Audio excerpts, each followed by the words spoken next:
de ter comigo nesse painel uma amiga pessoal, Adriana Jazar, quem eu sei que é uma pessoa muito comprometida, querida nessa causa. Então, agradeço ao João Pedro pela condução de forma brilhante, agradeço a todos que estão envolvidos nesse projeto e que nós possamos fazer com que cada vez mais a consciência sobre os resíduos sólidos possam ser ampliadas e que as políticas públicas caminhem ao encontro do que, de fato, tudo o que está sendo debatido, dialogado aqui nessa jornada possa virar projetos, inspirações e, com certeza, alterações importantes no desenvolvimento sustentável da nossa cidade. Então, assim, agradeço mais uma vez a presença de todos, lembrando que nós continuamos juntos para que tudo que for falado aqui se torne uma realidade em São Paulo. Um abraço.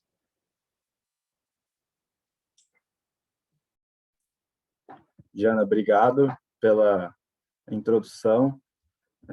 Pessoal, para iniciar aqui nosso segundo painel, antes de passar a palavra para o nosso primeiro painelista, queria dizer que nosso primeiro encontro, ele se resumiu em tratar o panorama geral de resíduos sólidos, né? Nosso intuito foi trazer diferentes agentes, inclusive o Fernando, que está participando aqui do nosso segundo painel, para poder tratar de diferentes visões e falando de forma mais ampla assim, de como está a situação de resíduos sólidos na cidade de São Paulo. O segundo painel a gente organizou com o intuito de trazer e falar sobre casos mais concretos, já que a gente já deu esse panorama geral, e a partir desses casos concretos, a gente conseguir aprimorar a nossa situação, que foi vista já anteriormente no primeiro painel. Então, como a Jana disse na introdução, a gente está aqui com grandes especialistas sobre o tema, e para iniciar a fala, eu queria convidar o Cláudio Spinola. Cláudio, se eu errei, você pode me corrigir.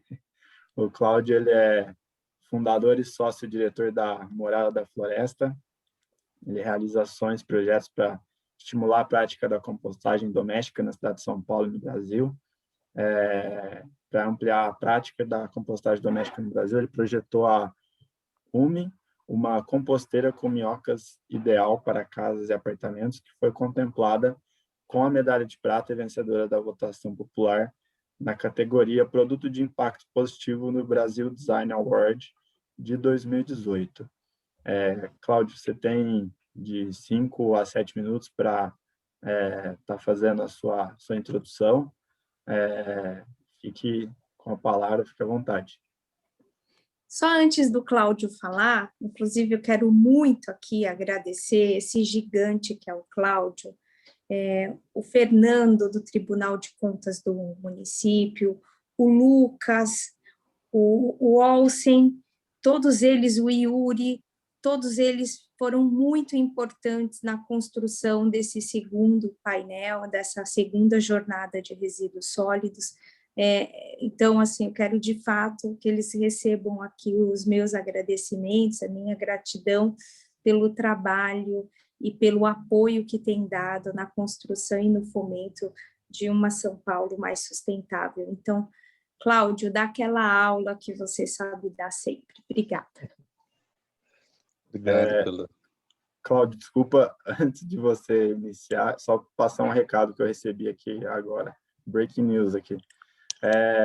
Infelizmente, o Yuri ele não vai conseguir aparecer, ele teve um imprevisto pessoal, não vai conseguir entrar no nosso segundo encontro. Então, eu vou estender um pouquinho a fala de vocês. Tinha separado aí de 5 a 7 minutos para cada um. Se vocês quiserem falar até 8, 9 minutos, fiquem à vontade, viu? Cláudio, fica com a palavra agora. Tá bom. Obrigado, Janaína, pelo convite, pela apresentação. É Cláudio Espínola, só para corrigindo aí. Então, assim, a gente é da Morada da Floresta, eu e minha esposa, a gente fundou a empresa em 2009, antes da política nacional, porque a gente já praticava em casa, né? Já tinha hábitos sustentáveis com a parte dos resíduos orgânicos, fazendo compostagem, ela com os absorventes femininos na época. Quando a nossa filha nasceu, a gente não quis usar fralda de pano, então chegou um dado momento em que a gente falou, poxa, vamos compartilhar isso com a sociedade, que isso é muito importante. E aí eles resolveu abrir a Morada da Floresta. Logo no ano seguinte foi assinada a política nacional e eu comecei uma jornada muito grande, muito longa, né, e muito militante, empenhada para levar essa consciência tanto para os governantes quanto para a sociedade como um todo. Principalmente eu, né, no meu papel, a Paula vai mais na parte dos absorventes e das fraldas, mas eu na parte da compostagem. Pensando no conceito da compostagem in loco, né, porque assim, né, acredito que a maioria das pessoas aqui sabem, mais da metade, em torno da metade, se for menos da metade, é muito pouco menos da metade dos nossos resíduos são resíduos orgânicos, e eles são os mais fáceis de serem tratados, mas a gente tem um tabu, né, muito grande, né, graças a Deus a gente está quebrando cada vez mais, mas naquela época existia um tabu muito grande na cidade de São Paulo, e a gente foi fazendo um trabalho de formiguinha para levar essa consciência de que, na minha concepção, a solução mais econômica, mais educativa, mais estratégica, promover a compostagem in loco, né? Fazer com que o resíduo orgânico seja transformado em adubo no próprio local de geração, evitando o transporte. Então isso vai para a escala doméstica, residencial, né? Quem mora em casa, quem mora em apartamento, condomínios também.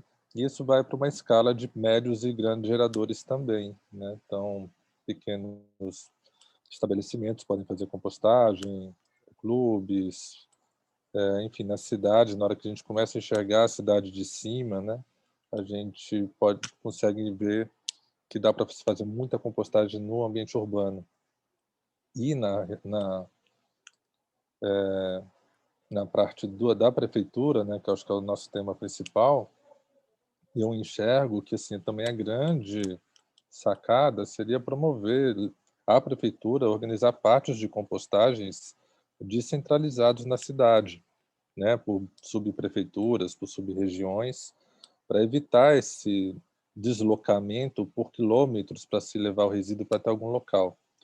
Hoje, infelizmente, praticamente, não vou falar que é 100%, porque não é 100%, mas ali acima de 95% dos resíduos orgânicos gerados em São Paulo vão para aterros sanitários, né? Que era uma solução adequada antigamente, né? Pensando em comparação ao lixão, mas para o resíduo orgânico, depois da assinatura da lei, da política nacional, a gente vê que não é a solução adequada, é uma destinação inadequada levar resíduo orgânico para aterro sanitário. E porque ele não é um resíduo, não é um rejeito, né? Ele é um resíduo reciclável. Ele é um resíduo reciclável úmido, né? Então, assim, a gente aprendeu quando entrou a reciclagem no Brasil em separar em duas frações, né? O reciclável e o não reciclável. E o orgânico entrou no pacote do não reciclável. Então, a gente tem um trabalho muito grande de conscientização para levar essa importância da segregação em 3 frações, pelo menos. Aí depois a gente vai também para resíduos perigosos, seria a quarta, né, do ambiente doméstico, por exemplo. Mas, enfim, a gente precisa realmente incorporar essa separação mínima em 3 frações. E, à medida que a gente separa o orgânico, a gente tem a opção de destinar para algum local, para fazer a compostagem em algum local, ou promover a própria compostagem no próprio local para evitar todo esse custo de transporte. Então, é um pouco esse o nosso trabalho. Dentro dessa jornada, quando foi assinada a política, eu fui tentar entender como é que funcionam os processos, né, em escala na cidade de São Paulo, eu percebi que havia um mito muito grande de que compostagem na cidade não dá certo, devido a uma experiência que teve quem é de São Paulo, né, mais antigo, talvez vai se lembrar ali perto do CEAGESP, que houve compostagem ali na década de 90, 80, 90, mas foi uma compostagem que foi mal operada e deu problema de muito mau cheiro. Começou aí, naquela época, quando se falava em compostagem, a forma que se fazia era levar o resíduo lá para a estação da compostagem e separar o orgânico dos demais. Então se levava misturado.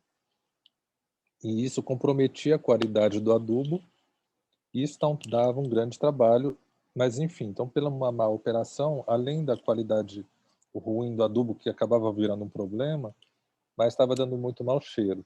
Então teve muita reclamação da vizinhança e o Ministério Público e fecharam a usina, né? Na época eles chamavam de usina de compostagem, foi fechada em 2004, se eu não me engano, e criou-se um fantasma na cidade de São Paulo de que compostagem na cidade não dá certo.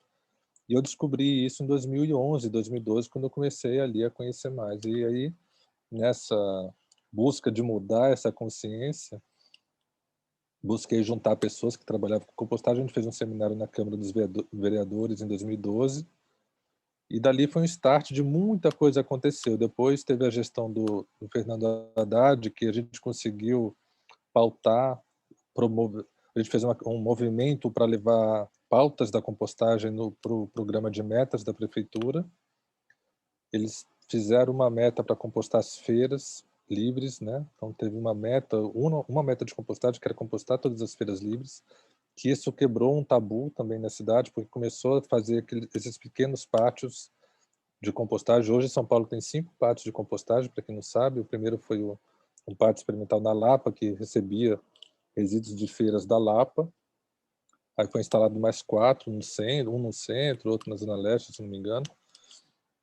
Mas essa que é a visão que eu tenho, né, enquanto solução, né? A gente entender esses espaços vazios ainda, né, que não pode ser usado, linhões da Eletropaulo, às vezes até dutos da Sabesp, por exemplo, e promover compostagem local, em vez do caminhão do lixo levar lá para o aterro sanitário, por que não fazer a compostagem dentro da cidade, promovendo geração de renda e adubo, e horta orgânica, né, adubo para gerar agricultura urbana. As escolas municipais de São Paulo, Janaína, é muito importante. São Paulo tem mais de 1.000 escolas, né? Então, se promover a compostagem na escola, a gente entende que o poder público ele tem um papel muito importante, que é o fomentar, mas é o dar o exemplo. Então, assim, como que vai se exigir que uma escola particular faça se a escola pública não faz? Na medida que a escola pública faz, dando exemplo, isso vira leva para a sociedade de uma maneira muito forte. Só para encerrar minha fala, tem um potencial assim de ajudar a organizar isso, que é o seguinte: o grande gerador em São Paulo, eu estou focando no orgânico, que é a minha especialidade. Eu acredito que vocês vão falar de outros assuntos, então estou mais desgastando esse tema. O grande gerador em São Paulo, né, então assim, a linha de corte do pequeno e do grande gerador é 50 quilos dia ou 200 litros. Então, na medida que um estabelecimento, tipo um restaurante, ou um shopping, ou, enfim, gera mais do que esse volume por dia, ele é considerado um grande gerador. Ele precisa se cadastrar na prefeitura como grande gerador e contratar uma empresa para fazer a coleta. Não é mais a prefeitura que faz a coleta desse grande gerador. Um sacolão, um mercado, né? Todos precisam contratar. E hoje, quase também, mais de 95% dessas contratações estão pegando os resíduos orgânicos desses estabelecimentos e estão levando para o aterro sanitário, que é uma ação inadequada, né, dentro da diretriz da política nacional. E o que eu vejo que esse seria talvez a ação mais fácil que a prefeitura poderia fazer, porque é fácil de fiscalizar. Para onde você está levando o teu resíduo? Porque o pessoal, todo mundo tem que ter um laudo para onde está levando. E começar a obrigar aqui, né, obrigar a taxar, a multar, enfim, qual instrumento, aí, né, não abrir a discussão para isso, mas, né, estimular com que eles fomentem um tratamento adequado para o resíduo. Na medida que isso acontece, se fomenta todo o setor da compostagem. Então, tem empresas querendo receber resíduo orgânico, mas não consegue competir com o custo do aterro. Então, na medida que tem uma ação que estimule isso, se favorece todo um setor, empresas, pequenas empresas, grandes empresas, ONGs, que possam se favorecer com essa abundância absurda que é os resíduos orgânicos da cidade de São Paulo. A gente tem 20 milhões de habitantes, a gente deve estar gerando em torno de 10 a 12 mil quilos, né, de 12, sei lá, a métrica é mais ou menos meio quilo por habitante, né, então são 10 milhões de quilos, né, 10 mil toneladas de resíduos orgânicos que são gerados por dia na cidade de São Paulo. Isso pode virar um adubo. Aí o pessoal fala assim, mas vai fazer o que com esse composto? Só para vocês terem ideia, esse volume, se São Paulo inteiro compostasse, não abastece nem 10% da necessidade do estado de São Paulo da agrícola. Então, assim, não é problema de demanda, né? Enfim, acho que eu devo estar chegando nos meus 7 minutos, eu tenho mais 2, está cronometrando aí? Não sei. Então, assim, Estou finalizando, né? Ainda tenho um minutinho para terminar. Mais um minuto. Mas é isso. Então, assim, dá para o resíduo orgânico, ele é uma grande oportunidade de política pública, porque ele é um problema, mas ele é uma solução. Na medida que se olha e se faz um tratamento adequado, se gera renda, se gera adubo, promove segurança alimentar, promove sustentabilidade, promove educação ambiental, horta nas escolas, é uma bola de neve. E então, em vez de gastar esse dinheiro de logística, todo esse custo de diesel, caminhão, motorista, né, poderia se fomentar projetos de compostagem em loco. E só para fechar, nesse momento, né, São Paulo, o prefeito Bruno Covas entrou, está fazendo audiências públicas do programa de metas e a gente está também, junto com o Instituto Polis, fazendo um movimento chamado São Paulo Composta e Cultiva, né, apresentando propostas de compostagem nas audiências públicas para ver se essa nova gestão também assume pautas de compostagem, né? Espero que eles nos ouçam, porque foi assim que a gente fez lá atrás com a Haddad, né? E isso é uma bola de neve, agora é o Polis que está pegando esse bastão, mas é muito legal que cada vez mais tem mais pessoas envolvidas com o tema. Perfeito. Muito obrigado, Cláudio, pela sua introdução, trazendo a experiência aí da Morada Floresta, sobre a compostagem em loco, da importância do tratamento de resíduos orgânicos do local onde ele é produzido. Agora, antes de passar a palavra para o Fernando, que vai ser o nosso próximo painelista, queria cumprimentar o Yuri, que conseguiu acessar aqui o nosso segundo painel. Bem-vindo, Yuri. Boa noite a todos. Prazer enorme estar aqui com vocês. Obrigado. Muito obrigado, Yuri. Agora, passando a palavra para o Fernando, que já participou do nosso primeiro painel e agora está aqui repetindo a dose, vai trazer um caso bem bacana para vocês. Fernando, que é auditor de controle externo no TCM, com passagem pelo Tribunal de Contas do Estado também. Ele é engenheiro civil formado pela Poli-USP e bacharel em Ciências Contábeis pela FEA-USP. Fernando, tem 8 minutos de fala, é o tempo que eu estou organizando para todos aqui. Fica à vontade. Boa noite a todos. Queria agradecer novamente pelo convite. Eu queria saber se eu consigo compartilhar vai ser rapidinho, mas eu queria compartilhar uma apresentação aqui, eu consigo? Você está com a opção de share screen aí embaixo? Estou com a opção de share screen, mas diz que está indisponível. Está indisponível para compartilhar, não sei se precisa de algum comando. Torna ele co-anfitrião. Só um instantinho.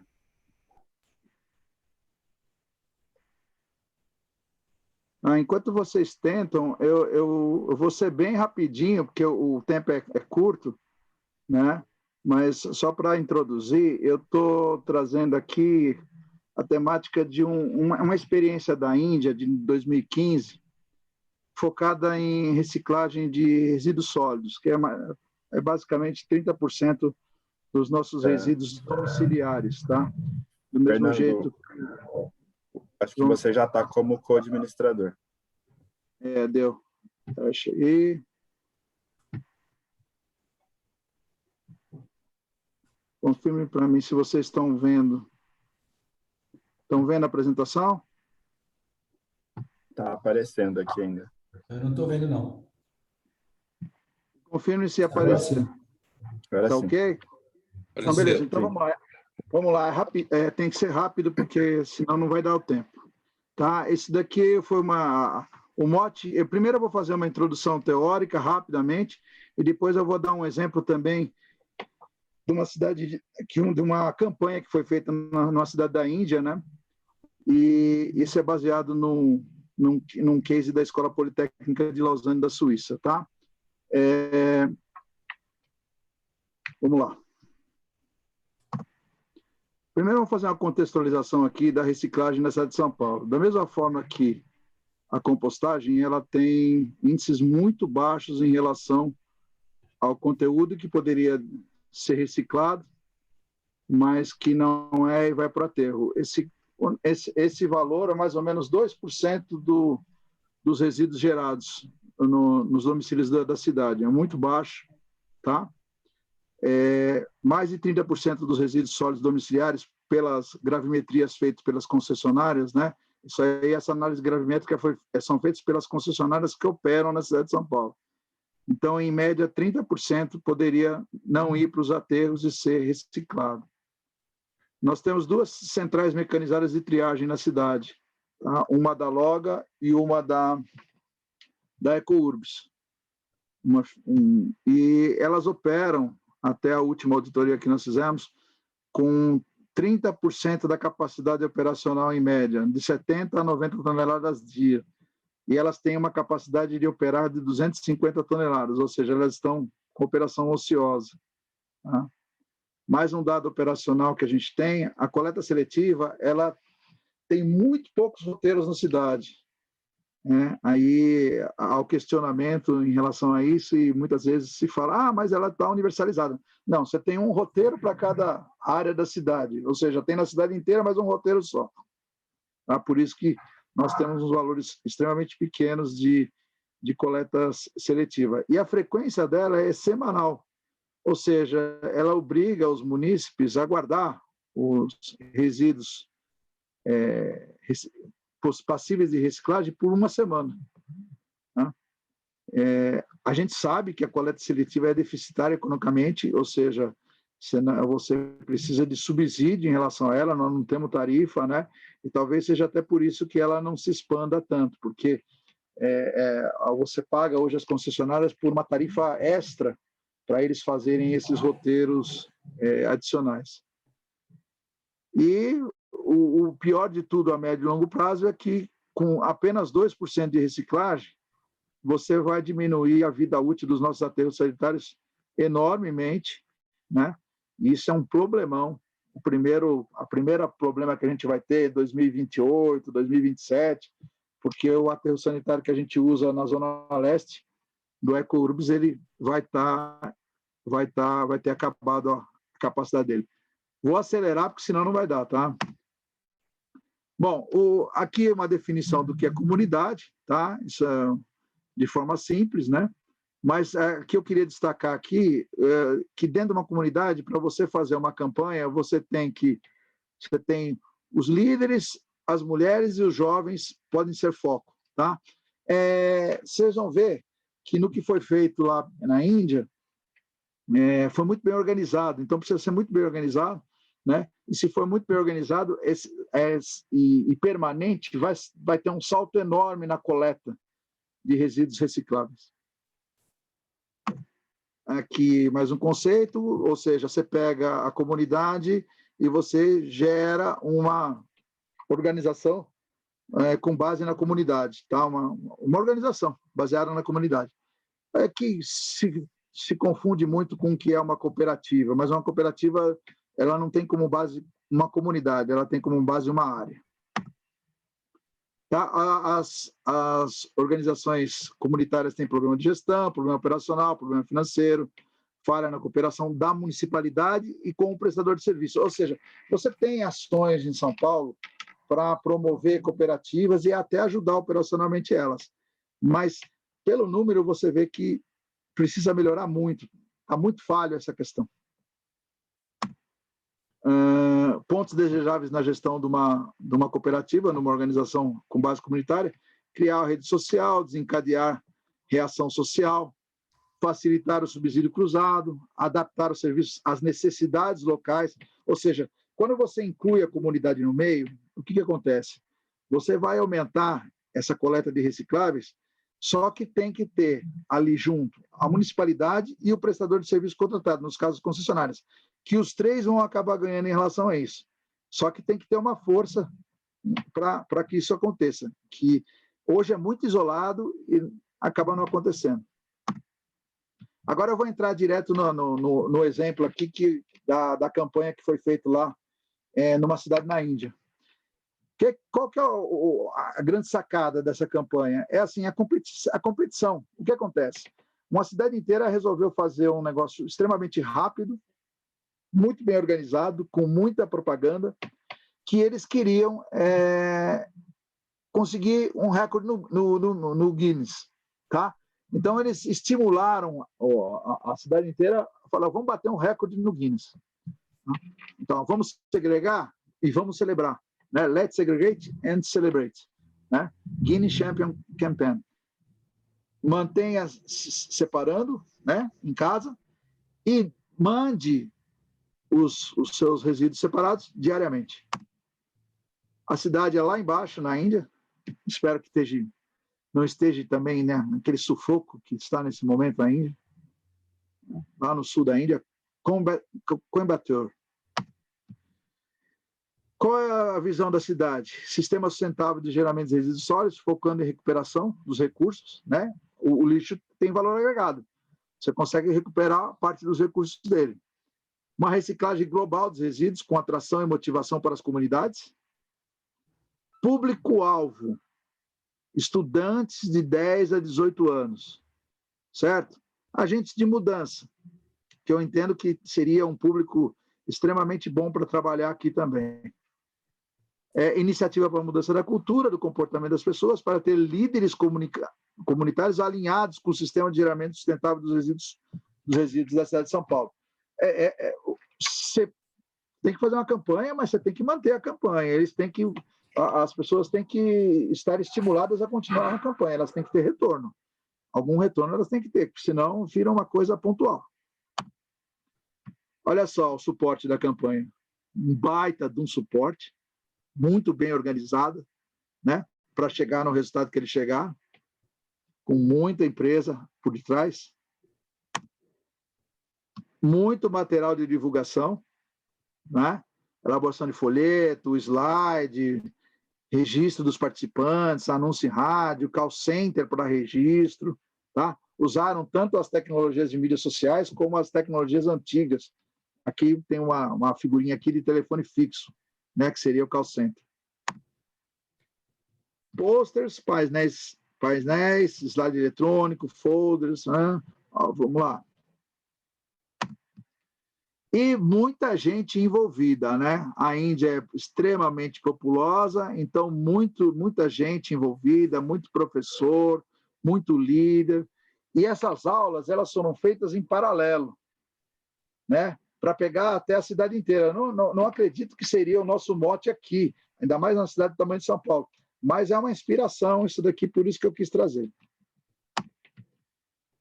Conceitos básicos, né, de separação de resíduos na origem, né, orgânico, inorgânico e perigosos. A separação aqui até dos resíduos de saúde, dos resíduos de construção civil, né, dos resíduos orgânicos, tudo na origem, né? Claro, é uma campanha de conscientização, né? Mas acontece que quando você faz isso, você vai gerar uma expectativa nas pessoas. Se você fizer uma campanha desse tipo em qualquer lugar e depois não recolher, que é o que eu acho que acontece com a cidade de São Paulo. Ela já teve várias campanhas, não tão grandes quanto essa, mas as pessoas não vê o lixo sendo recolhido e vê que o seu lixo que você separou, ele vai para o aterro também, ele vira um lixo normal, aí todo mundo aí perde o descrédito, aí fica descrédito. Aí você chegava, as crianças, como era o público-alvo, eram crianças, né? Então você recebia uma lição de casa, né? Para você praticar durante 7 dias na sua casa, né? O que você aprendeu nas aulas. Conseguiram, foram 12.994 estudantes que foram certificados, ou seja, que receberam a lição de reciclagem, né? E acho que foram em 2 dias, eu não tenho certeza desse número, tá? Eles ganharam, celebraram, né? Conseguiram o objetivo da campanha, mais de 2.000 voluntários. Quando você joga uma questão de competição, a pegada é outra, né? É claro que a médio e longo prazo você precisa ter outro tipo de incentivo, né? Incentivo, inclusive, de ter algum retorno financeiro, de repente. O incentivo básico é a limpeza do local, né? Ao orgulho das pessoas, mas o secundário é a renda, né? Por isso que nós temos catadores avulsos hoje. Aqui, esse é o slide mais importante. A taxa de reciclagem foi de 6% para 23%, em poucos meses, né? Fruto da campanha. Não sei dizer para vocês como é que está isso hoje, tá? Isso é um estanque de 2015, né? A redução dos resíduos que foram para os aterros sanitários foi perto de 33%, tá? Mais de 120 mil toneladas por dia, né? Conclusões da campanha: é importante realizar uma estratégia bem pensada para executar a campanha, né? Mantenha o foco para obter resultados tangíveis, instalem sistemas a serem usados com antecedência, principalmente esses apps, né? Instala com antecedência, deixa disponibilizado com antecedência para o público se familiarizar se familiarizar e espalhar a campanha pelas redes sociais, né? E encontre uma maneira de compartilhar os resultados da campanha. Isso é fundamental para você ganhar a adesão deles, né? De alguma forma você tem que ganhar a adesão deles. Com quanto tempo eu estou? Tem alguma coisa ainda ou não? Mais um minutinho, Fernando. Mais um minutinho? Então vamos fechar.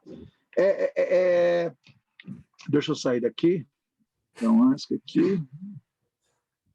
Vamos fechar. Stop share. É isso aí. Olha, e eu queria fechar rapidamente. A questão é a seguinte: nós temos aqui, eu acho que até colegas aqui que estão aqui junto comigo hoje na sala, das concessionárias. Essa parte de conscientização, que eu até falei no panorama geral, ela dentro da execução do contrato, ela não se notabilizou pela educação das pessoas e pelas campanhas, né? Até foi colocado no primeiro painel que isso daí seria caro, não teria dinheiro, só que as campanhas hoje, pelas redes sociais, pelas mídias, ela não é cara. Então, isso daí é uma coisa que tem que ser pensada, porque foi muito fraco essa parte de conscientização da população por conta da concessão. É isso, gente. Obrigado. Obrigado, Fernando, pela sua exposição, trazendo aí alguns dados da cidade de São Paulo e levantando o foco para a conscientização. Também mostrando um pouco do caso da Índia. Achei muito bacana essa estrutura voltada para organizações com base comunitária, com foco nos jovens ainda, né? E esse sistema pró-concorrência também, eu achei bem diferente. Agora, queria passar a palavra para o Lucas, que é administrador formado pela FAAP, pós-graduado em Finanças Empresariais na FIA, tem 25 anos de experiência no setor de resíduos e saneamento pelo Grupo Solvi, tendo ocupado as posições de diretor do Centro de Serviços Corporativos, diretor administrativo financeiro e diretor de operações. Foi também conselheiro de diversas empresas do grupo e do Sindicato das Empresas de Limpeza Urbana, e atualmente ele está como diretor administrativo e financeiro da Loga, Logística Ambiental de São Paulo, uma das concessionárias responsável pelo agrupamento da cidade de São Paulo. Lucas, já me comunicaram que você, acho que vai fazer uma apresentação também, acho que você já está como co-administrador, então tem a palavra aí por 8 minutos, fica à vontade. Ok, bom, primeiramente, boa noite a todos os participantes, aos demais palestrantes. É um prazer poder estar aqui representando a Loga e compartilhando um pouco aí do conhecimento adquirido todo esse tempo, também ouvindo aí as diversas opiniões, tá? Eu estou trazendo um caso aqui bastante interessante, eu acho que um pouco de inovação que aconteceu dentro do nosso contrato. Eu vou começar a minha apresentação. Não sei se todos já podem ver a apresentação. Sim, já está aparecendo aqui. Ok. Bom, vou pular aqui a parte inicial, já que a gente tem pouco tempo, mas só para falar um pouquinho rápido da Loga, é uma concessão desde 2004, a gente faz toda a parte de coleta, transporte e a destinação final dos resíduos, né? A gente tem como missão ser referência aí numa atuação que é uma das maiores do mundo. A gente tem uma verdadeira obsessão por segurança. Nós temos quase 3.000 funcionários, a gente tem 7 meses sem nenhum acidente com afastamento dos funcionários. Isso é uma prática assim, bastante interessante dentro de uma cidade como São Paulo, que é uma cidade, nossos funcionários aí expostos na rua, né? A área que a gente concessionária é essa área verde, é uma área menor em termos de território do que a outra concessionária, mas é uma área mais adensada populacionalmente, são 7 milhões de pessoas, mais ou menos, que circulam nessa área todos os dias, e são cerca de 6.000 toneladas diárias de resíduos. Nós já temos aí algumas premiações, mas para passar rapidamente, o que eu queria comentar hoje é da coleta mecanizada, e a inovação é que a gente incluiu dentro do contrato a coleta mecanizada lateral. Então, o nosso contrato ele começou em 2004, né, como eu disse. Nós tínhamos a previsão da instalação de coleta com containers, e esses containers eram coletas de containers plásticos com coleta traseira, né? Logo quando a gente assumiu a concessão, e é uma questão histórica, né? Qual que é o grande problema? Você tem os sacos nas ruas, esses sacos eles são sujeitos a serem rasgados, o lixo ficar exposto, depois a chuva levar eles para os córregos e tudo mais. Então, em 2010, quando a gente tinha a data prevista para a implantação do marco, a gente começa um plano piloto, e aí a gente propõe uma alteração da tecnologia da coleta através de contêineres com plásticos traseiros para a coleta lateral. Enfrentamos bastante resistência a uma mudança, né, natural, mas implementamos esse piloto, os contêineres de superfície, que a gente chama de superfície, no Jardins, que é uma área nobre, para a gente mostrar que isso daí poderia ser colocado tanto na parte nobre da cidade, como também na parte mais popular, e assim foi feito, né? E também implementamos a coleta mecanizada chamada de subterrânea, primeiramente 4 equipamentos, e depois a gente implementou mais para frente mais alguns equipamentos. E com isso a gente recebeu bastante mídia na época, né? Eu separei 2 aqui para mostrar rapidinho. Eu vou ver se a gente consegue mostrar. Parece que sim.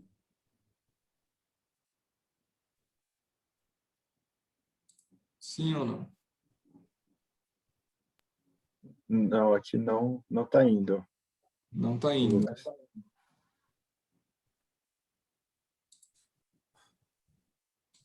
Eu acho que é algum problema em função da transmissão. Essa daqui, aquela no SBT, essa daqui na Rede Globo. Também não foi. Depois, se não tiver indo, caso você queira passar o link para nós, Lucas, fica à vontade. Tá bom. Não foi. Então, esse é o equipamento que a gente acabou instalando, né? Ele é bastante diferente daquele container convencional que a gente vê nas ruas, tanto o metálico quanto o plástico, e trouxe as vantagens, né, de você poder dispor o resíduo ali a qualquer hora, porque o container ele fica efetivamente instalado ali. Tem alguns casos até que a gente construiu um pequeno recuo na calçada, outros casos ele fica efetivamente ocupa ali a vaga de um carro, né, no meio na rua. Eliminação do mau cheiro, questão de vetores, efetivamente organiza muito melhor o espaço público, né? Evita aí o entupimento de bueiros com sacos que acabam sendo levados pela rua. Você pode organizar muito melhor na cidade o processo de coleta, então você tem muito menos poluição, menos trânsito de veículos, e você evita os colaboradores, né, daquela atividade de efetivamente pegarem os sacos com as mãos, né, que é hoje um dos principais motivos de acidentes, especialmente com pérfuros cortantes, né? Vidros que são colocados nos sacos sem nenhuma proteção, agulhas hipodérmicas, tal, mas que causam pequenos acidentes em nossos funcionários, nas pernas e nas mãos. Estamos, inclusive, começando uma campanha bastante interessante agora com a Anburb e a Prefeitura de São Paulo para a gente poder fazer uma campanha de orientação melhor desses descartes. Mas aí, então, em 2016, como eu disse, a gente colocou mais alguns equipamentos como esse. E esse equipamento é um equipamento já bastante utilizado em várias outras cidades do mundo, né? Ele, em relação aos contêineres plásticos, ele tem uma manutenção muito menor, porque ele é um equipamento muito mais robusto, né? Ele é todo feito de metal, né? Ele não é movimentado com as mãos, né? Ele precisa de um equipamento efetivamente para movimentar ele, então tem um braço mecânico no caminhão que pega. Vamos ver, eu tenho mais um vídeo aqui para frente, vamos ver se a gente consegue passar o próximo. Então ele não é suscetível a vandalismo, né? Ele é muito mais resistente, tem uma capacidade volumétrica maior, então ele colocado em distâncias adequadas, ele não transborda, né? E a distância que a gente colocou foi de 50 metros. Então, no máximo, a pessoa andaria 50 metros para ter o seu descarte dentro do container. Então, o que a gente conseguiu, né, foi substituir imagens como essa, que a gente ainda vê dentro da cidade, né, porque tem ainda uma grande parte da cidade que ainda tem a coleta não mecanizada, por um processo de coleta mecanizada. Esse daqui instalado, olha, pegando um pedaço da calçada, né, uma obra feita também pela concessionária. Esse daqui é um exemplo de uma instalação nos Jardins, mas nós temos também equipamentos instalados em outras áreas da cidade, em áreas mais populares.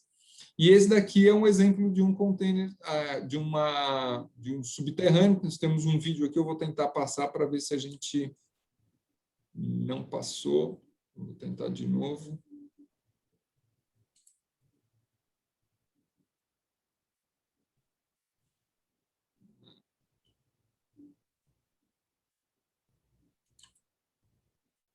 Não conseguimos passar o vídeo. Mas ele é um equipamento que ele tem um sensor, né, que abre a tampa aqui através da aproximação de um cartão magnético. E aí o morador ele tem a função de colocar o seu lixo dentro de uma cápsula, e no momento em que essa tampa é fechada, essa cápsula abre e cai num grande equipamento no subterrâneo, e esse equipamento avisa quando ele está cheio, o nosso caminhão vai e retira todo um container de 20 metros cúbicos, 30 metros cúbicos, tal. Então, as resistências que a gente recebeu, né, na instalação desses equipamentos, é aquelas coisas de praxe, né? Agora vou ser o lixeiro, poxa, vou ter que andar até o container, todo mundo vai descarregar aí, vai ficar fedendo peixe, eu não quero o container na frente da minha casa. Mas passados aí 6, 7 anos, a gente constantemente faz pesquisas, e a gente fez uma pesquisa agora, recentemente, que a gente perguntou se as pessoas elas conheciam a empresa, 65 disseram que sim, 35 disseram que não, e especificamente sobre a coleta mecanizada, nós perguntamos se eles achavam que aquilo ajudava a deixar a cidade mais limpa. 98,33% das respostas, né, acho que praticamente uma pessoa só respondeu que não, que achava que não. 100% das pessoas querem que o serviço continue, né? Dizem que 100% também avaliam a coleta mais rápida do que a coleta convencional, e isso daí ela é mais respeitosa, porque você acaba fazendo menos barulho, evita resíduos, tal. Então, a gente conseguiu aí, hoje a opinião, né, das pessoas que estão em áreas onde a coleta mecanizada lateral ela é implementada é de 100%, eles estão hoje satisfeitos. Quando perguntado se o serviço atende bem ou não, 3% somente responderam que atende de forma regular, e quando perguntados que tipo de benefícios que a coleta proporciona, 34% disseram que o descarte a qualquer hora é o maior benefício, 28% disseram que é a questão de redução de resíduos e vetores nas ruas, e 37% acham que o ambiente fica mais limpo sem os sacos de lixo amontoados na rua. E apenas 1% disse que nenhum ou nenhum benefício. Lucas, desculpa, mais dois minutinhos. Tá, não, estou terminando. 98%, então, das pessoas avaliam com satisfação. Aqui está o cartão, né? O cartão fica do lado do equipamento, de um daqueles equipamentos, que é um modelo. E qual é a nossa visão aqui de futuro, né? Trazendo um pouquinho do que a gente enxerga, e para abrir talvez uma discussão aí, que é justamente e até o novo marco legal do saneamento traz isso, né? Que é você caminhar para uma individualização da cobrança, né? E você precisa ter controles dessa geração de resíduos para o usuário, né? Hoje, cada um paga a sua conta de água, mesmo em prédios, então você tem a individualização da conta de água, coisa que hoje é normal, mas há 20 anos atrás a gente pensava que era um absurdo. Então, talvez no futuro a gente vai ter aí a individualização também da conta de resíduo, né? Cada um pagando pelo seu resíduo, e eu acho que isso são fatores que vão contribuir aí também para a compostagem domiciliar, que é uma coisa que a gente acredita muito. Nós já tivemos um programa, inclusive, de doação de composteiras para um grupo de pessoas uma vez, eu acho que foram 200 composteiras, um projeto que a gente acompanhou que foi muito vitorioso também, e também a redução dos resíduos recicláveis misturados nos resíduos comuns, né? Porque a partir do momento que você paga pelo resíduo comum, você tende a reciclar mais. Então, a gente acredita que a individualização do controle é um fator fundamental. Isso daí, só voltando um aqui, está totalmente adequado à Lei 14.026, que é o novo marco legal do saneamento, né? A necessidade das administrações públicas agora implementarem um sistema financeiro de sustentabilidade do sistema, seja por taxa ou tarifa. A gente acredita muito mais na tarifa em função dessa individualização, mas também pode ser a taxa, obviamente. O pagamento pela sua utilização, então, né? E isso como motivador de novos serviços à população e modicidade tarifária, porque a partir do momento que cada um paga pela sua conta, você tende a querer uma conta menor, você tende a consumir menos, né? No caso aqui, produzir menos resíduos, tal. E obviamente que a economia ela é para o setor e ela acaba sendo economia para os entes públicos também. Então, era esse case que a gente queria trazer, era essa discussão de futuro que a gente queria trazer, né? E fazer aí também com a questão da compostagem e a questão da reciclagem. Muito obrigado. Nós estamos aí no Facebook e também no Instagram, fazendo aí as campanhas de conscientização, que o Fernando bem colocou, né, nas mídias sociais, no ar do trabalho aí de levar as pessoas a produzirem cada vez menos resíduos e separarem melhor os seus resíduos. Muito obrigado.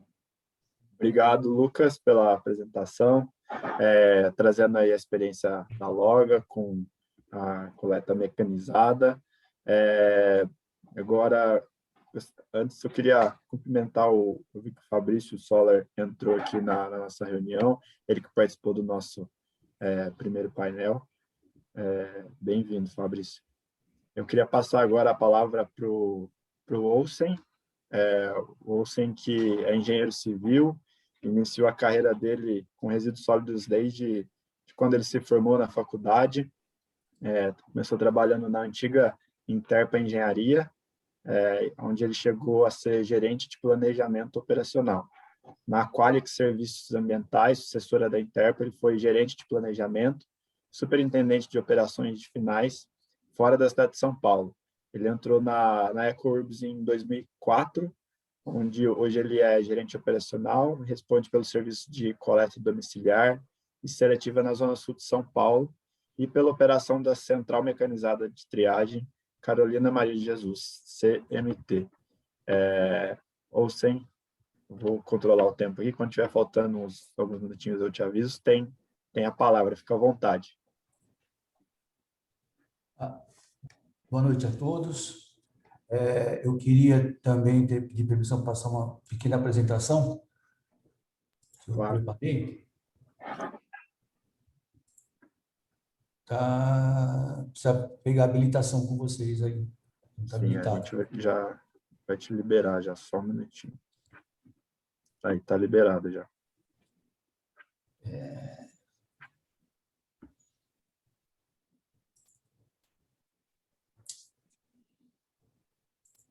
Todos estão vendo? Ainda não. Ainda não? Não? Não.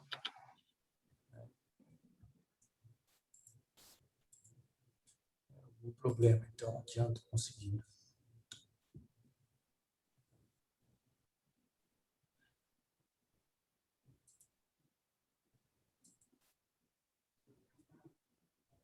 E agora, estão vendo? Para mim, aqui ainda não está aparecendo. Deixa eu... você está como co-administrador. Agora vai.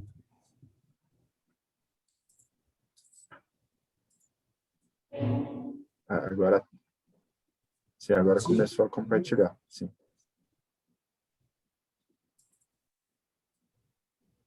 Ainda não, né?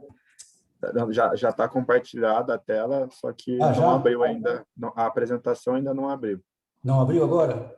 Não. Está só uma pasta de arquivo aqui.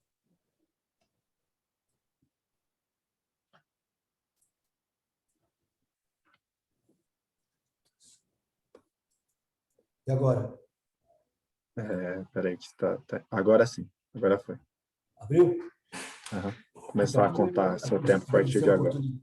Agradecer a oportunidade, né? Apresentar um serviço da EcoUrbs. A EcoUrbs é uma outra concessionária, atende o Rio Grande do Sudeste, também no serviço de coleta, transporte de resíduos sólidos e de saúde na zona sul e leste da cidade, né? São 7 unidades, 2 garagens operacionais, 2 estações de transbordo, um aterro, uma unidade de tratamento de saúde e a central mecanizada. A central mecanizada ela foi inaugurada em 16 de julho de 2014, com uma capacidade de 250 toneladas por dia, e recebe resíduos recicláveis da Zona Sul e da Zona Leste de São Paulo. O nome dela, Carolina Maria de Jesus, foi dado em homenagem a uma senhora, uma ex-catadora, nascida em 1914, que morava numa favela no Canindé, e catava papel na rua. E nessa catação, ela pegava livros e cadernos com folhas em branco, começou a escrever, e daí virou uma escritora. E no seu livro mais famoso, O Quarto do Despejo, onde ela relata a discriminação das classes minoritárias, das classes mais sofridas, né, pela sociedade. E então o nome da unidade foi dado em homenagem a ela, porque era uma catadora. Essa é a nossa central, fica na Miguel Yunes 345, em Santo Amaro. Ela recebe os resíduos coletados pela coleta de recicláveis, coleta seletiva, dentro da Zona Leste como da Zona Sul. Aqui é o nosso galpão de recebimento. O material que quando chega, recebe uma pequena triagem de algum material um pouco maior, que é prejudicial ao processo. Em seguida, uma pá carregadeira carrega o primeiro equipamento, que é um rasga-saco, que rasga os sacos e desagrega o material e através de uma esteira, alimenta o segundo equipamento, que é o trommel, uma peneira rotativa que separa em 3 tamanhos, né? Menores que 90 milímetros de diâmetro, entre 90 e 250 e maior que 250. Os maiores, eles passam por uma triagem manual, numa cabine de triagem, que eu vou mostrar na sequência. Os menores, eles se juntam aos rejeitos e são encaminhados para a extração de metais. E os médios, eles são encaminhados para um trommel, que faz a separação entre os materiais leves, os papéis e os sacos plásticos, e os pesados de 3 dimensões, que são os PETs, Tetra Pak e PAD. Uma outra visão do trommel, do balístico, desculpa. Aqui uma visão da linha de 2D, onde são separados, primeiramente, no ótico, os plásticos, e, na sequência, um segundo ótico que separa o papelão dos papéis. No meio aqui, a nossa cabine de comando.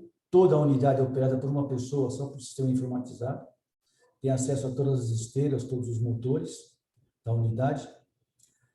Aqui uma visão lateral das linhas de 3D, onde são separados as embalagens de 3 volumes, né, os PETs, PADs e Tetra Pak. Todo esse material é encaminhado por esteiras para uma cabine de triagem manual, onde é feito um pente fino nessa triagem, tirando aqueles materiais indesejáveis. E daí cada um desses materiais já cai no seu silo apropriado, que são 10 silos localizados embaixo dessa cabine de triagem, que, quando cheios, são abertos e, por uma esteira, o material é levado até uma prensa. Os materiais, então, são prensados, enfardados e colocados à disposição da cooperativa, no caso da Copercaps, que promove a comercialização. A responsabilidade da Ecourbis é a coleta e a triagem mecanizada e a fazer a operação da unidade. A comercialização é responsabilidade de uma cooperativa, no caso da Copercaps. O material que sai dos finos se junta com o rejeito que vem da cabine, passam por um equipamento para tirar os não ferrosos, em seguida por um outro equipamento para tirar os ferrosos, e o rejeito é acomodado em prensas e acomodado em caixas rolão e vai para aterro sanitário. A unidade é essa, se eu tiver ainda tempo, eu queria mostrar uma animação que mostra todo esse processo. Tem quase 3 minutos ainda. Ah, ela tem menos que isso.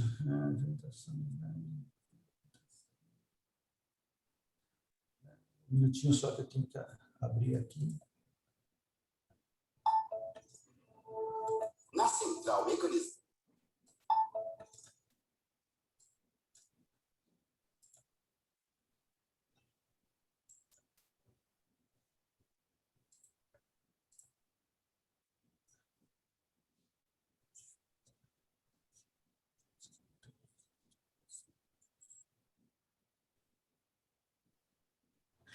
Ele não está aqui. Desculpa, mas eu não estou conseguindo encontrar aqui o... Imagina, você ainda vai querer apresentar? É uma apresentação rápida, que é um filme, uma animação, aliás, né? E que mostra toda a unidade funcionando. Né? É interessante, inclusive faz parte de uma das campanhas de conscientização da população. Né? A gente divulga o serviço através da D4G, que é uma empresa contratada pelas duas concessionárias para fazer a divulgação não só da coleta seletiva, como também a coleta de um modo geral em São Paulo, né? Nós temos também na unidade palestras em escolas, recebemos escolas para divulgação dos serviços de conscientização ambiental, e também temos o programa Verde Perto na Teu, que também recebe comunidades, escolas, feito uma educação ambiental de um modo geral. É isso. Infelizmente, eu não consegui passar o filme aqui, mas... Depois, caso você queira tentar, qualquer coisa, você me avisa. Posso tentar agora? Pode sim. Estão vendo? Na central Não. mecanizada de triagem, Não tá, a tela não está compartilhada. Estão vendo? Não. Não? Então deixa. Algum problema aqui que eu não estou conseguindo achar o vídeo. Qualquer coisa, se você quiser disponibilizar o vídeo depois eu posso disponibilizar, sim. Tá legal. Perfeito. É isso, obrigado. Eu que agradeço, obrigado pela sua apresentação, pela apresentação da Central Mecanizada de Triagem Carolina Maria de Jesus. Agora, para finalizar aí o nosso painel, e depois a gente abrir um pouco para as perguntas, queria passar a palavra para o Yuri Schmidt. O Yuri, ele é advogado, bacharel em Direito, pós-graduado pós-graduado em Direito de Energia Elétrica, mestre em Direito de Energia Elétrica pelo Uniceub, certificado pela ISWA, que é International Waste Management Certification, isso em 2021, presidente e fundador da Associação Brasileira de Recuperação Energética de Resíduos, a ABREM, e presidente do Waste to Energy Research and Technology Council, WTERT Brasil, desde 2020. Yuri, obrigado pela sua presença e tem a palavra por 8 minutos. Boa noite a todos, satisfação enorme estar aqui com vocês e poder apresentar um pouco do que a Brem tem feito, o nosso estudo de mercado sobre o potencial do Waste to Energy no Brasil e como que a gente enxerga aí um sistema de gestão sustentável integrado de resíduos. Eu teria uma apresentação aqui, vocês poderiam liberar para mim, por favor? Claro, só um instantinho. Obrigado, querido. Você já está... Está liberado aqui. Vamos lá.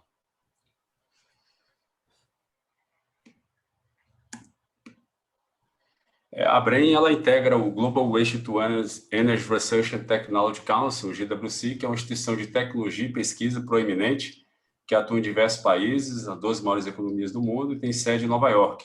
É presidido pelo Dr. Nicholas Temles, que é doutor também do 5º relatório do PCC sobre resíduos, de 2011, na parte que toca os resíduos, né?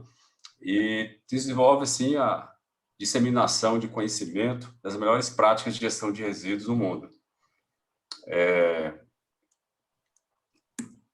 A gente também é associado Silver da ISO, International Solid Waste Association, participo também do Energy Recovery Working Group da ISO, desde o ano passado, já fizemos 2 apresentações nesse Working Group, e também somos associados do BDE, que é a Associação Alemã de Materiais, né, e Resíduos.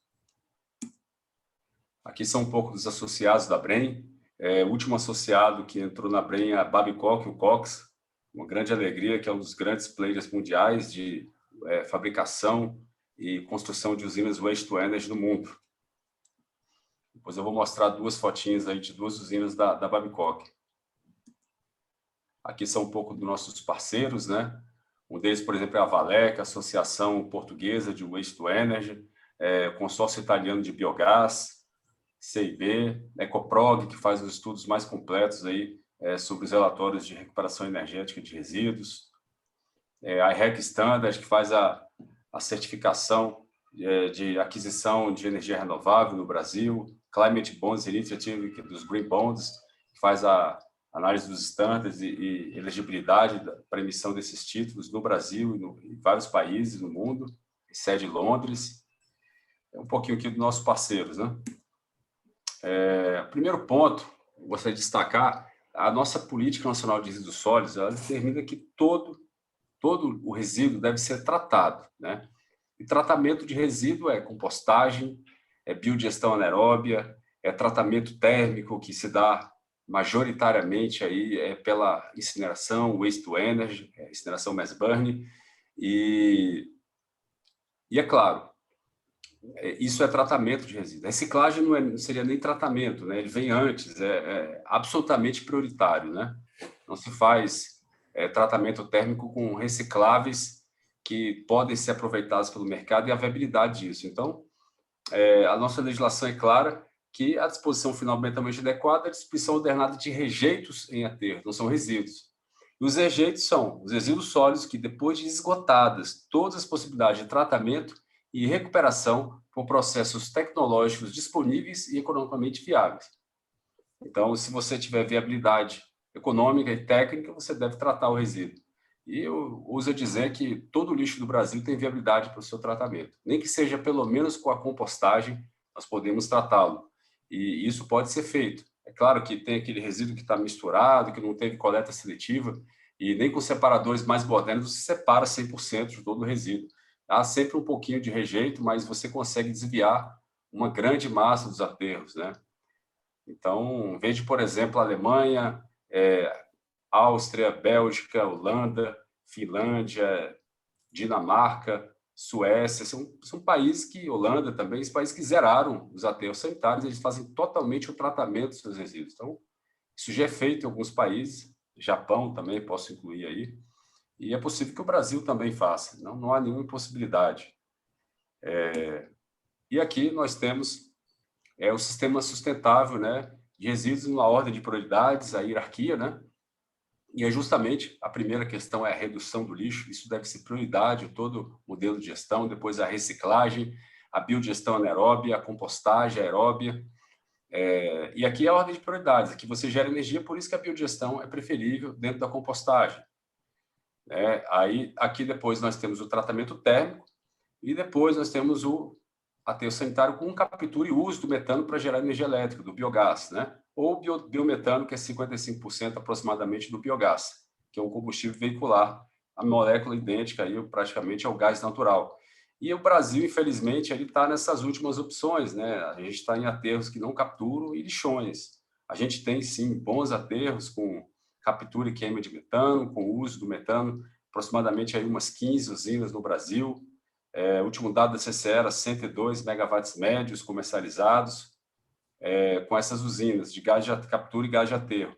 Mas é preferível essas opções, né? Os países mais avançados, eles eliminaram praticamente o aterro sanitário. Então, o Brasil ele precisa subir nessa hierarquia e sair dessas opções mais baixas para as melhores. Então, esse é o modelo de gestão que a gente defende para o Brasil.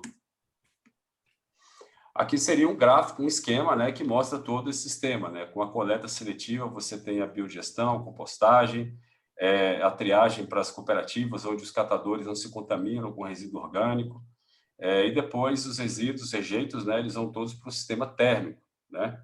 Vai fazer o tratamento e vai gerar aqui de 10% a 15% de escórias, que servem para pavimentação e construção civil, e se não for utilizados aqui, também podem ir para um aterro. São materiais inertes, sem nenhum tipo de problema. E os metais, ferrosos e não ferrosos, são recuperados de 2% a 3%. Então, de cara aqui, de 12% a 18% é reciclável. Isso aqui é reciclagem. Você recupera escórias e metais que são reaproveitados no modelo de economia circular. E você gera energia limpa e renovável aqui com tratamento térmico. Então, isso aqui também está dentro do modelo de economia circular. O que não estaria é você simplesmente jogar esses resíduos diretamente no aterro, perdendo esse potencial energético importante aí que substitui usinas termoelétricas fósseis, né? Também. E reduz também o transporte. Essas usinas térmicas ficam no centro da cidade, geralmente, não tem problema nenhum com a vizinhança, com poluição. E as cinzas volantes, 3% a 4% em peso e 1% em volume, né? Elas são inertes, mas tem que ir para um aterro. Então, há uma grande redução aí da quantidade, né? Aqui algumas fotos, né? Essas duas usinas de cima são feitas pela Babcock e o Cox. Essa é na Dinamarca, à direita, tem uma pista de esqui artificial em cima, em Copenhague, maior pista artificial de esqui do mundo, e também conta com a maior parede escalada artificial aqui do mundo, mais de 100 metros na lateral. É uma usina muito eficiente, tem os melhores equipamentos já produzidos pela Babcock em operação. Aqui é a usina da China, entrou em operação no passado, é a maior usina do mundo, também foi feita pela Babcock e o Cox. E aqui temos uma usina também na Dinamarca, menorzinha, que é um museu, acho que é das Nações Unidas, se não me engano, e aqui do lado, né, coladinho, está aqui a usina e a chaminé, né, o Waste to Energy. E essa usina aqui, por último, à direita, ela fica em Viena, né? Você vê que ela tem uma arquitetura toda diferenciada. O arquiteto demorou um ano para decidir, um arquiteto famoso que faz construções sustentáveis, e ele realmente endossou a construção dessa usina por entender que era a melhor opção preferível para a gestão de resíduos, né? E aí há dois benefícios, né? Os resíduos emitem de 3% a 5% das emissões totais de gases de efeito estufa. No Brasil, são 4%.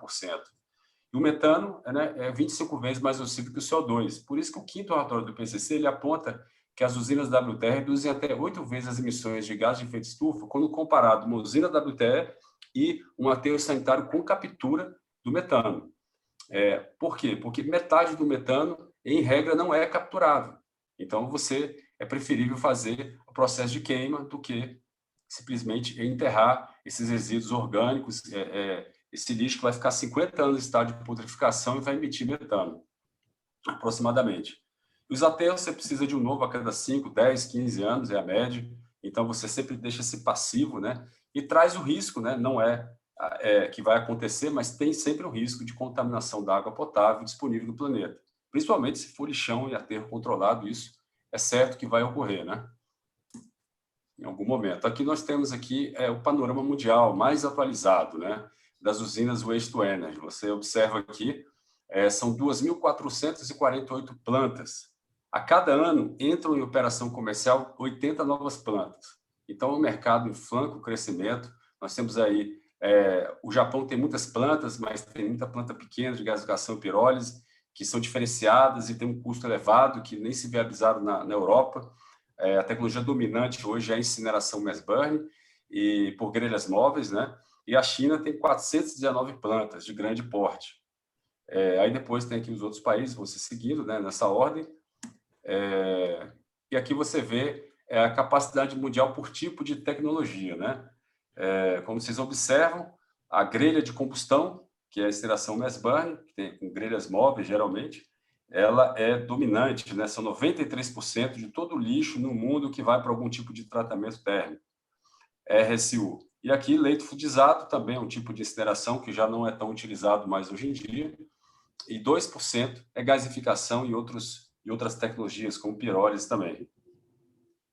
Essa fonte aqui é do Ecoprog, a mais recente, é um relatório de mais de 1.000 páginas, que traz aí a especificação de cada planta que eles avaliaram, né? Especificação técnica. Aqui os projetos que a gente tem para o Brasil, né? Barueri, de 20 megas, 825 toneladas a dia, já tem licença de instalação, anunciaram aí a construção, a Horizon, no segundo semestre desse ano. Mauá, com 80 megas, tratar 3.000 toneladas a dia, já tem licença prévia. Baixada Santista, com 38 megas, 2.000 toneladas a dia. Eu acho que esse número aqui é um pouco maior, né, mas a gente não tem informação precisa. A Ciclos do Rio de Janeiro, uma planta de 30 megas, 1.300 toneladas a dia, já tem licença prévia. Então, essas 3 plantas aqui estão aptas a participar do leilão que acontece em setembro. E a Brem tem trabalhado desde a sua criação para que esse leilão acontecesse, com preços que viabilizam esses projetos, né? Que, inclusive, estão utilizando o mesmo gate fee, né, a tarifa de lixo de um aterro sanitário. Então, não tem como hoje a gente dizer que isso vai encarecer o custo, né, do munícipe, né, da população ali daquela região. Em 2018, né, o STF proibiu a construção e ampliação de aterros sanitários em áreas de proteção ambiental, né? Então, isso é um dado alarmante, porque vocês vejam bem aqui, todos esses aterros aqui listados estão nessas áreas, né, e precisam imediatamente serem substituídos por formas mais sustentáveis de tratamento, né? A gente precisa desviar o resíduo que chega nesses aterros sem nenhuma forma. Hoje, 96% do RSU no Brasil vai para aterros sem nenhuma forma de tratamento, que, como nós mostramos, não é ilegal isso daí, né? Isso aqui é um dado sobre empregabilidade, né? A gente vê, por exemplo, que, segundo a Comissão Europeia, a recuperação energética de 10.000 toneladas a ano de RSU pode criar até 40 postos de trabalho. E, de acordo com o SNIS, né, do MDR, existem cerca de 27 mil integrantes de entidades associativas de catadores, os formais, né? E se a gente pegar essa massa de empregados, eles ateriam apenas 9% do total de postos de trabalho gerados, ou seja, não há nenhum medo que o WTE vai tirar empregos, até porque a gente tem gráficos, já mostramos em outras apresentações, os países que mais reciclam são os países que mais fazem o tratamento térmico, waste to energy, dos seus resíduos urbanos. Então, não há nenhum conflito, né, sobre isso, muito pelo contrário, quando você organiza aquele sistema integrado, você tem mais reciclagem acontecendo, né, com equipamentos mais modernos e toda uma estruturação financeira para poder fazer a reciclagem e o tratamento desses resíduos. Aqui a gente fez 2 simulações, a primeira com as 28 regiões metropolitanas do Brasil com mais de 1 milhão de habitantes, estão aqui descritas, né? E aqui em azul, em verde, a quantidade de RSU gerado por dia. Aqui, por exemplo, São Paulo, né? 19.000 toneladas por dia de RSU. Então, a gente fez outra simulação por municípios, né? Não por região metropolitana. É claro que quase todos esses municípios aqui estão dentro daquelas RMs, né? Mas não dá para somar as duas coisas, mas só para ter uma ordem de grandeza, né? Então, seriam os 35 municípios com mais de 600 mil habitantes, que também têm viabilidade para as usinas Waste to Energy, acima de 600 mil habitantes. A gente utilizou um estudo do IPEA de 90 cidades do Brasil, onde a média foi de 7 a 8 mil quilojoules por quilo, a gente fez uma média de 7.500. Aí, aplicando essa média, a gente pode gerar aí 18,9 terawatt-hora ano de eletricidade ou ter 2,3 gigas, né, de potência instalada nessas 28 RMs. E nos municípios com mais de 600 mil habitantes, seriam 11,75 terawatt-hora ano de eletricidade, 1,4 gigas de potência instalada. O que isso significa, né? A gente pode ter 118 plantas nessas 28 regiões metropolitanas, com 20 megas de potência instalada, investimento de 75 bilhões de reais. Então, esse seria mais ou menos o foco da Brem, né? Representa 48% da população brasileira, e a gente pode fazer o tratamento térmico desses resíduos. Aqui, então, a gente fez um estudo bem avançado, apurado, de modelagem econômico-financeira. O Flávio Matos, nosso conselheiro que fez, ele trabalhou na Quinim por 10 anos e participou de quase 100 projetos aí, direto ou indiretamente, de waste to energy ao redor do mundo. Então, a partir desses dados aqui de 48 projetos na Europa, Oriente Médio, Oceania e Ásia, metade na China, a gente fez um capex médio para poder fazer a questão da precificação do nosso estudo. E aí a gente chegou numa média aí para viabilizar os projetos de R$600 o megawatt-hora, o preço da energia, e a Engenho, né, em 2020, fez estudo para a Brem, colocando a questão dos custos evitados. Então, às vezes fica parecendo que é um custo caro, né? O preço de mercado seria R$200, R$250 o megawatt-hora, mas o custo real seria 600 hoje, com uma taxa de R$100 por tonelada, que é o que é praticado hoje pelos aterros. É claro que se a gente subir a taxa do tratamento, a tarifa municipal, a gente consegue reduzir esse preço. Mas isso a gente pensa no futuro próximo. Os projetos que existem hoje estão trabalhando com o preço que é praticado. Então, a gente conseguiria, com os custos evitados da saúde pública, do transporte da energia, do transporte do lixo, reduzir para R$ 103,00 o megawatt-hora. Então, obviamente, que esses custos evitados, eles não evitam o custo em si, né? Mas eles mostram, para fim de ordem de grandeza, de comparação, o benefício que a gente tem socioambiental dessas plantas. E acabando a nossa apresentação, eu quero mostrar aqui como é que os países na Europa e outros continentes, eles viabilizaram o Waste-to-Energy. Eles criaram uma taxa de aterramento. Vocês percebem aqui, em verde, são as taxas de aterramento. Seria como se fosse um encargo legal que incide além do custo do serviço. Ou seja, o custo do serviço do aterro lá é R$ 100,00 a tonelada. Então, você vai botar mais uma taxa lá de 50. Quem vai pagar isso? É claro, o gerador do lixo, né? O município recolhe e reparte do pessoal, né, do gerador do lixo, e vai repassar esse encargo, né, essa sobretaxa para uma conta, um fundo, né, que vai, por sua vez, subsidiar o tratamento de resíduos, a reciclagem, a compostagem, a biodigestão anaeróbia, o tratamento térmico, todas as atividades de tratamento. Então, você vê aqui os países que mais têm taxas, maiores taxas, são os que menos têm aterro. Dá para ver claramente aqui, né, a função pedagógica e de política pública dessa taxa de aterramento. E a gente olha aqui o nosso Planares, né? O nosso Planares, ele tem essa meta, né? Acabar com os lixões que estão em pretos até 2024, reduzir os aterros sanitários até 52% nos próximos 20 anos, aumentar o Waste-to-Energy 15% e 34% reciclagem e tratamento biológico, né? Aí incluído compostagem e biodigestão. Isso aqui é o Planares. Agora, vejam bem o que o Reino Unido fez no mesmo período de 20 anos. Né? O Reino Unido, em 96, instituiu a taxa de aterramento, 7 euros por tonelada. Foi subindo essa taxa até chegar a 94. Aqui, o Waste-to-Energy, de 5% passou para 38%, 17% reciclagem orgânica, né? Compostagem, biodigestão, e 27% reciclagem material. E o aterro, 14%. Então, esse é o efeito, né, que causa a taxa de aterramento, né, para poder desviar os resíduos. Então, se a gente ficar achando que o tratamento compete com o aterro, isso nunca vai acontecer. Né? O aterro é sempre mais barato, mas traz danos que a gente não quer para a sociedade. Né? A gente precisa entrar na economia circular, e a economia circular são só essas três cores aqui acima, segundo o Tratado da União Europeia. Né? Então, a gente olha aqui o modelo que a gente fez para o Brasil. Então, quando acabar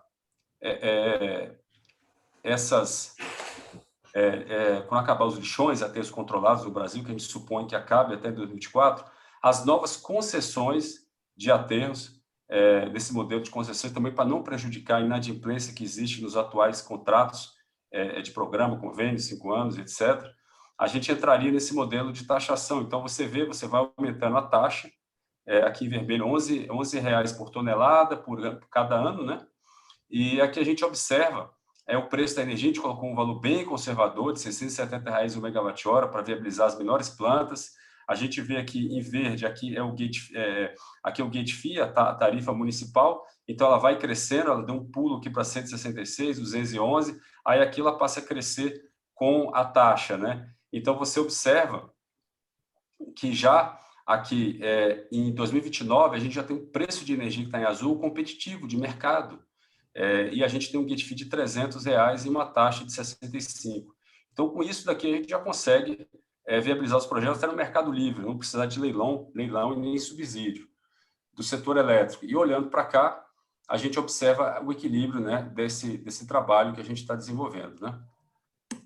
E aqui eu agradeço, a gente está à disposição aí para qualquer pergunta e esclarecimento. Muito obrigado. Imagina, Yuri, a gente que agradece a sua participação. Eu vou abrir agora para perguntas, uns 10, 15 minutinhos aí de troca de perguntas e respostas. Eu vi que algumas, acho que foram respondidas no próprio chat, mas eu vou iniciar com uma da Daniela, que foi a primeira pergunta que ela mandou. Ela mandou: olá, a pergunta é para o Cláudio. Olá, você mensurou o impacto que o projeto Composta SP trouxe para a cidade? Ela até falou que minha mãe usa composteira que ganhou do projeto até hoje. puder comentar rapidamente, Cláudio, a gente vai abrindo para as próximas perguntas. Pois é difícil falar em pouco tempo, né? Mas o próprio projeto ali que o Lucas Feltri falou, que a EcoUrbis fez, de compostagem, foi a gente que fez. A Morada da Floresta, a contratação foi da Log EcoUrbis para a Morada da Floresta. A gente entregou 2.000 composteiras na cidade, a gente fez um trabalho incrível mesmo de conscientização para a importância e para a possibilidade da compostagem doméstica ser uma real solução para o tratamento dos resíduos orgânicos, em que gera educação ambiental, né? Você vê um depoimento da Daniela, né? Acho que é o nome dela, a mãe, né? Então muita gente começou a fazer compostagem a partir daquele ano, e até a gente desenvolveu a composteira nova que foi anunciada ali quando me apresentou. Foi porque foi tão bom o projeto que a prefeitura queria aumentar para entregar 10.000. Naquela época a gente entregou 2.000, mas infelizmente o projeto não foi renovado, mas eu já tinha projetado a composteira justamente para a gente dar o segundo passo no projeto. Mas, de repente, a gente pode retomar, né? Se houver interesse aí de vocês também, que é um projeto incrível mesmo, porque ele empodera a população, né? Então, ele leva instrumentos e ferramentas para cada um resolver o teu resíduo e sobrar apenas o reciclável seco e o rejeito. Perfeito. 2.000, né? Eu falei 200, eu não tinha o número de memória, mas foram 2.000 composteiras. É isso mesmo. A próxima pergunta também é da Daniela, está aqui no chat, estou seguindo a ordem. Ela é para o Lucas, ela pergunta assim, Lucas, qual é a previsão ou próximos passos para que esta inovação que você apresentou sobre a questão mecanizada seja replicada no resto da cidade? Tem viabilidade econômica? Sim, Daniela, tem viabilidade econômica. A gente está há 7 anos desenvolvidos equipamentos, né, e testado os containers. Grande parte dos investimentos em relação a uma coleta comum nos containers, e esses containers se mostraram de bastante durabilidade. Então, a gente sim tem condições de implementar eles dentro do contrato. Nós temos apresentado para a Anlurb, né, a extensão do projeto piloto. Estamos na expectativa da Anlurb se posicionar e a gente espera que eles aprovem isso daí brevemente. Perfeito. Obrigado, Lucas. Outra pergunta da Daniela também, agora é para o Olsen. Ela pergunta assim, Olsen, como é lidar com os cooperados das cooperativas, quando se mecaniza o processo de separação de resíduos? A relação é muito tranquila, né? Porque nós cuidamos da parte da manutenção e operação dos equipamentos, né? Enquanto que eles fazem a parte da triagem, manual, na cabine de triagem, e cuidam da comercialização. É uma parceria, é muito tranquilo. Nós não temos vínculo, né? Não há vínculo entre a concessionária e a cooperativa. A cooperativa possui um vínculo com a prefeitura, como nós possuímos. Lá na CMT somos parceiros, mas sem nenhum vínculo. Perfeito. Yuri, eu vi que tem uma pergunta aqui para você. Você fez alguns comentários, não sei se você quer aprofundar um pouco mais, mas a pergunta aqui, só para o pessoal que está acompanhando saber, qual a visão da Brem para as plantas de WTE de pequena escala? Existe viabilidade hoje? Então, a gente tem poucas plantas no mundo de pequena escala de incineração, né? Mais gasificação e pirólise, muito no Japão, só que o custo lá é bem mais elevado, as tecnologias são muito boas, mas elas não se viabilizaram na Europa. Então, a prática tem sido de quase todas as plantas serem de grande escala, né? Acima de 600 toneladas por dia de RSU. Agora, tem plantas pequenas. Portugal tem 2 ilhas, a planta lá é de 50 toneladas dia, se não me engano, 100. É pequeno, entendeu? É possível, o custo é um pouco mais elevado, mas se você pega uma ilha, por exemplo, é mais barato do que você botar no navio e levar esse resíduo para outro lugar. Fernando de Noronha, por exemplo, tem viabilidade ali, né? Você gasta uma grana alta ali para você tirar o resíduo dali e levar para o continente. Tem uma tecnologia italiana de incineração que faz até a partir de 10 toneladas a dia. Agora a gente não está conversando ainda com eles, ainda não recebemos ainda um estudo financeiro para saber como é que é a viabilidade disso no Brasil, mas a gente espera que isso aconteça. Agora tem tecnologias de gasificação e pirólise se desenvolvendo bastante, elas atendem aí a partir de 50 toneladas dia, que a gente tem visto, só que são tecnologias que para resíduo RSU ainda não se mostraram eficientes, só o RSU, por mais que esteja bem tratado. Por exemplo, em 2016 tem um relatório da União Europeia dizendo que ainda não são comerciais as plantas, né, a nível tecnológico. Mas a gente tem noção que isso provavelmente vai ser vencido nos próximos anos. Tem muitas tecnologias surgindo, inclusive a produção de hidrogênio. Aí, por exemplo, se você tiver plástico separado, você tem viabilidade para uma gasificação muito boa. Agora, se você chegar com lixo todo misturado, aí é mais complexo. Por mais que você faça um trabalho de pré-tratamento, né, do CDRU, para você triturar, secar e preparar, isso traz uma complexidade operativa, porque você varia muito o poder calorífico. Então, o lixo ele é muito heterogêneo, né? Agora, tem muitas plantas de gasificação na Europa, da Autotec, por exemplo, são 25, elas funcionam com a maior parte do resíduo sendo industrial. Então, por exemplo, um plástico de uma indústria, pneu triturado, outros tipos de resíduos, aí você mistura com um pouco de CDRU, aí opera muito bem. Então, isso tem essas experiências, e a gente tem aí regiões do Brasil que não dão bem com aterro, né? Por exemplo, parte da região amazônica, onde você tem muita água, muita variação pluvial, Pantanal também, ali são regiões que o tratamento térmico seria uma boa opção, né, de pequena escala. Então, a gente tem estudos já mostrando isso, do nosso núcleo acadêmico da ABREM. Perfeito, obrigado, Yuri. Eu tenho uma pergunta para o Fernando. Fernando, queria que você comentasse um pouco sobre a viabilidade de aplicar esse sistema de concorrência aqui no Brasil para aumentar a separação dos resíduos pelas pessoas, ou se você acha que esse sistema deveria sofrer alguma adaptação para a nossa sociedade como um todo, assim. Tá no mudo, Fernando. O microfone está desligado.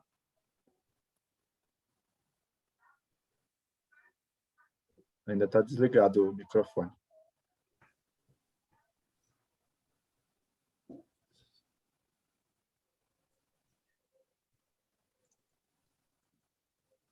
Deve ver no canto esquerdo da tela. Tem o vídeo e o microfone. Não, beleza. É que eu estava aqui com um outro problema operacional aqui. Então, deixa eu ver se eu entendi bem a pergunta. Passa ela para mim de novo, por favor. Ela está falando de concorrência, né? Isso, você acha que esse sistema de concorrência para desenvolver a competição entre as pessoas, para que elas comecem a separar mais resíduos ou não, isso se aplica, esse mesmo modelo é aplicado integralmente aqui no Brasil, ou se ele deveria sofrer algumas alterações? Aquilo ali foi... algo muito pontual. Foi uma questão pontual, é só um incentivo. Porque, na realidade, você estava ali buscando os jovens, né? Ensinar os jovens, e você ganhar um título Guinness, né? Fica meio marcado. Os jovens gostam muito dessa energia, né? Agora, para você incentivar as comunidades, passa muito por você ter um incentivo, principalmente financeiro, né? Mas mesmo que não dê o financeiro, você pode fazer um incentivo cruzado, você pode... Por exemplo, eu estava pensando hoje, a gente está passando por uma pandemia. A gente vê reportagem de monte pedindo doação de alimentos, né? Por conta de comunidades carentes que estão sofrendo muito com a pandemia. No começo, lá no ano passado, muita gente doou, e agora os líderes comunitários estão pedindo para que a doação continue. Então, tem muita gente envolvida com isso, né? Esse seria um grande incentivo no momento. Você trocar o serviço de coleta de recicláveis, porque o que acontece? Você tem o serviço das concessionárias. Elas têm os roteiros de coleta. As comunidades, inclusive, são um problema muito grande para as concessionárias, porque é um local de difícil coleta, né? Você gasta mais dinheiro ali, o caminhão tem que ser caminhão menor, eles usam pontos de acúmulo, os próprios funcionários passam antes, acumulam em determinados pontos para o caminhão poder ter mais produtividade no serviço, né? Mas se você tem a comunidade trabalhando junto, né, com essa parceria tripla aí, isso depende muito da prefeitura, é a prefeitura que tem que incentivar isso. E nesse momento, né, fechando o meu raciocínio, você pudesse fazer um incentivo cruzado, né, incentivando as pessoas a trabalharem a coleta de lixo, a coleta do reciclável, a coleta do orgânico, e, ao mesmo tempo, dar como retribuição às pessoas que estão, nesse momento, numa situação difícil, essas doações, né, você teria ganho duplo. Então, é completamente pensável e aberto. A competição o tempo todo, ela não é salutar, né, porque você não...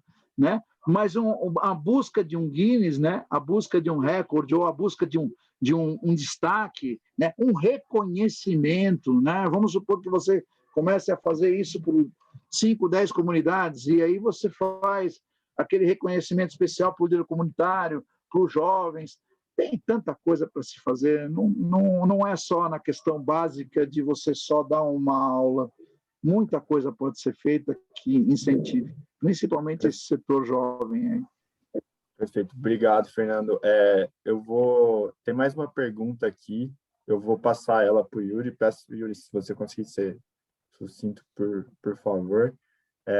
E aí eu já vou finalizar, mais por conta do horário. A pergunta é da Adri. Ela pergunta assim, vou organizar a tela aqui. Yuri, na Europa estão lutando para eliminar qualquer processo de queima de resíduos devido às nanopartículas geradas, que são extremamente poluentes ao meio ambiente e ao homem. Na PNRS, a queima de resíduos é a última opção na escala de prioridade. E aqui no Brasil estão incentivando essa tecnologia indo contra a corrente. O que você acha disso? Olha, não existe nenhum estudo científico que comprove a afirmação da Adri, com todo o respeito. Eu tenho um livro que eu lancei, é uma tese de mestrado, passei estudando mais de 40 países, e as emissões, por exemplo, na União Europeia, 0,9% das dioxinas e furanos vem das 524 usinas Waste to Energy, que estão em operação. E dos carros passa de 35%, ou seja, e as plantas elas operam a 30% do limite das emissões, de 10% a 30%, ou seja, o limite está aqui da legislação, elas operam a 10% a 30%. Então, é uma tecnologia de energia limpa, isso está no relatório da ONU Environment como a melhor tecnologia para ser utilizada, ela é mais sustentável do que o aterro sanitário. Então, isso não procede, nenhuma usina está sendo fechada na Europa, eu já escutei essa lenda, várias pessoas, isso é um mito que se criou no Brasil, infelizmente não confere, a gente tem estudos que mostrando isso, com mais de 1.000 citações de rodapé, você pode conferir todos os relatórios. Na verdade, está crescendo a curva. São 80 plantas que entram em operação comercial todo ano no mundo, de incineração, e é uma incineração que não polui o meio ambiente, não é essa incineração de queimar lixo da década de 70, 80, que tinha no Brasil. Isso é proibido. É uma incineração com a recuperação energética de resíduos, e isso não é poluir. Vou dar um exemplo. A 600 metros do Palácio do Príncipe de Mônaco, tem uma usina Waste to Energy. 600 metros. Se fosse algum tipo de poluição, ficaria alguns quilômetros, né? Paris tem 3 plantas de incineração no centro da cidade, não é na margem, na periferia, no centro mesmo. A 2 quilômetros da Torre Eiffel, por exemplo, tem uma, você pode ir lá visitar, não tem problema algum. Tem bairros do lado, a de Copenhague fica a 200 metros de um bairro nobre e na frente de um parque, e ali as pessoas esquiam em cima da usina. Isso demonstra que essas usinas não são poluentes. E as tecnologias que a Brain defende para o Brasil são essas. Se existe alguma que polui, com certeza não vai passar pelo menos o estado de São Paulo, porque a resolução SMA 79 ela tem os mesmos níveis de emissões da União Europeia. Mas a resolução 316 do CONAMA, ela é 10 vezes mais leniente. Felizmente, em outros estados, pode ser que os limites sejam diferentes, pode ser que a resolução do CONAMA se torne mais rígida, mas o estado de São Paulo é extremamente rígido. E o processo de licenciamento passa por um EIA-RIMA, onde técnicos ambientais avaliam todos os impactos socioambientais dessas plantas. Posso garantir a vocês que as 3 usinas que foram licenciadas no estado de São Paulo, e uma vai começar as obras esse ano, estão perfeitamente seguros. São tecnologias confiáveis que foram validadas pelo órgão ambiental. Então, esse risco não existe. E a nossa PNRS, de forma alguma, ela coloca a incineração como a última opção. Pelo contrário, a incineração ela está em tratamento de resíduos. Ela é uma forma de tratamento de resíduos. A própria definição no artigo 3º explica isso, que a recuperação energética é tratamento. Ora, se é tratamento, não está na frente de aterro, está no artigo 9º.